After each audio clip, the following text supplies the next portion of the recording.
In 2009, in a small Texas town, a woman named Shirley Dygart prepared for her first skydive.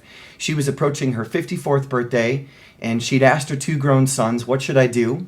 And this was the advice they gave her. So the day of the jump came. She's very nervous. She shows up to the skydive facility, and she meets a man there named Dave Hartsock. Dave was going to be her skydive instructor. He was a professional instructor. For the past 5 years, he had made 5 to 7 jumps a day. So add that up. He had been skydiving so many times he could do this with a blindfold on. And so he's walking Shirley through all the protocol, how to get harnessed up, how to put her jumpsuit on, what to expect, what it's going to feel like, the different steps as they make their descent back down to earth. So she's excited, but she's nervous. And with about a dozen others, they load up into the plane and they make their ascent to about 13,500 feet. And they throw open the hatch, and it's very windy, and it's Shirley and Dave's turn to jump. And he says, "I'm going to count to 3, and we're just going to fall back, and you're going to love this, Shirley, I promise." And so they count to 3, and out they go. They fall back, facing the expansive blue Texas sky, falling to earth. A couple of spins before they reach terminal velocity, which is about 120 miles an hour. After a free fall for about a minute and a half, Dave pulled the cord to release the parachute, and the parachute malfunctioned. It got tangled up in the cords. And after fumbling around with the other cords, he managed to grab a hold of the handle to release the reserve chute, which he did, and that one got tangled up in the first parachute. So now Dave and Shirley are plummeting to earth at terminal velocity. About 100 feet above the ground, Dave made a decision that would change the rest of his life.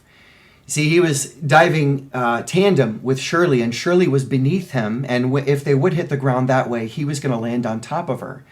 But in the last few seconds of their free fall, Dave used his body weight and flipped them around upside down so that both of their backs were facing the earth, and they were both looking into the sky.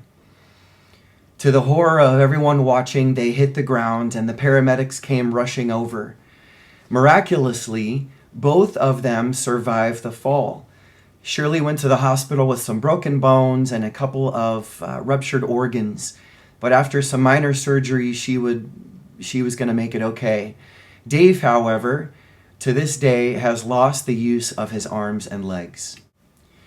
I love to tell that story because it reminds me of Jesus' words in the Gospel of John chapter 15, where he says, "There is no greater love than this, but to lay down one's life for a friend."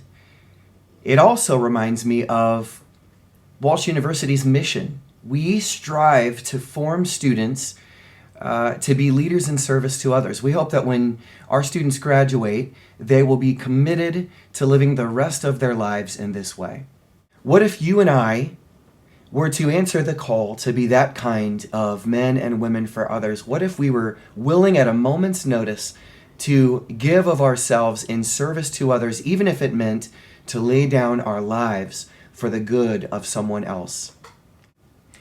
Being a leader in service to others usually is not very glamorous, is it? I think we'd all agree that most often being a leader in service to others involves the little things, the quiet things, the hidden secret ways that we sacrifice ourselves for those around us. In the coming weeks and maybe months, I challenge each one of us to ask ourselves this question as we rise to greet the day every day. What can I do to serve those around me each day? It's not going to be glamorous. It's probably not going to feel good. No one might even notice. But you know what? If we can get in the habit of doing this, serving those around us at home, then these days of quarantine will be an opportunity for us to grow, to develop our character, our strength, our resolve, our integrity, and ultimately our faith. I pray that as we go into the summer months, that each of you will be blessed at home with your families. And I thank you, Walsh students especially, for being the kind of people that inspire all of us, faculty and staff, to be the very best we can be. We love you. God bless you. Thank you for this honor. And lastly, swords up!